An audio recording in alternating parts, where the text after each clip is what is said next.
কিছুদিন আগে ইরানের আকাশে দেখা গিয়েছিল এমন আলোর আঁকিবুকি। এবার বাংলাদেশের আকাশে দেখা গেল রহস্যময় উজ্জ্বল আলোর একই ধরনের ঝলক। তবে এই আলো কিসের তা নিয়ে সারা দেশের মানুষের মধ্যে তৈরি হয়েছে তীব্র কৌতূহল।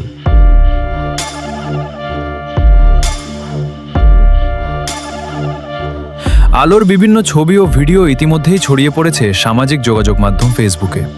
কেউ বলছেন এটি উল্কাপাত, কেউ দাবি করছেন ভিন গ্রহের কোনো যান, আবার অনেকের ধারণা এটি ভারতের দূরপাল্লার ক্ষেপণাস্ত্র পরীক্ষার আলোকছটা। শুক্রবার সন্ধ্যায় কক্সবাজার থেকে মাদারীপুর পর্যন্ত দেশের দক্ষিণ ও দক্ষিণ পশ্চিমাঞ্চলের আকাশে কয়েক মিনিট ধরে দেখা যায় এই অদ্ভুত আলো। আবহাওয়াবিদরা বলছেন এটি কোনো প্রাকৃতিক ঘটনা নয়, ফলে রহস্য আরও ঘনীভূত হয়েছে আকাশ জুড়ে দেখা সেই আলোক রেখা ঘিরে।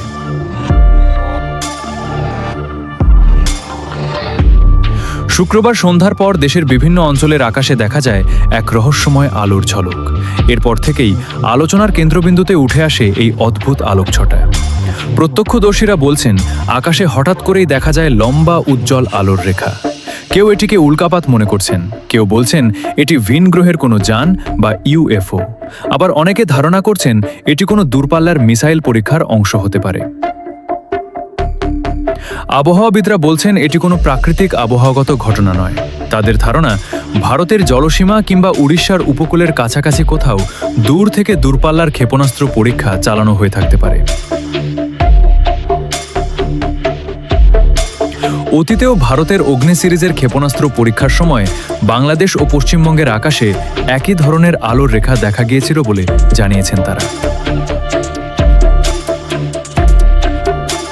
বিশেষজ্ঞদের মতে, ক্ষেপণাস্ত্র যখন বায়ুমণ্ডলের উচ্চ স্তরে প্রবেশ করে তখন জ্বালানির দহন এবং সূর্যাস্তের পর অবশিষ্ট আলো মিলিয়ে আকাশে এমন উজ্জ্বল আলোকছটা তৈরি হয়, ফলে দূর থেকে এটি রহস্যময় আলোর মতো দেখা যায়। এই ঘটনার সঙ্গে ভারতের বহুল আলোচিত অগ্নি-6 ক্ষেপণাস্ত্র প্রকল্পের সম্পর্ক রয়েছে। এর আগে ভারতের প্রতিরক্ষা গবেষণা ও উন্নয়ন সংস্থা DRDO ওর চেয়ারম্যান জানান অগ্নি-6 ক্ষেপণাস্ত্র পরীক্ষার প্রস্তুতি সম্পন্ন হয়েছে। তবে এই মিসাইল পরীক্ষা নিয়ে ভারতের পক্ষ থেকে আনুষ্ঠানিকভাবে কিছু জানানো হয়নি। তবে বঙ্গোপসাগরে আগে থেকেই NOTAM জারি করে রেখেছিল দেশটি। অগ্নি-6 হচ্ছে ভারতের নতুন প্রজন্মের আন্তঃমহাদেশীয় ব্যালিস্টিক মিসাইল। ধারণা করা হচ্ছে এই ক্ষেপণাস্ত্রের পাল্লা 8 থেকে 12,000 কিলোমিটার পর্যন্ত হতে পারে। ফলে এশিয়া ছাড়িয়ে ইউরোপ, আফ্রিকা এবং অস্ট্রেলিয়ার বিস্তীর্ণ অঞ্চল চলে আসবে এর আওতায়।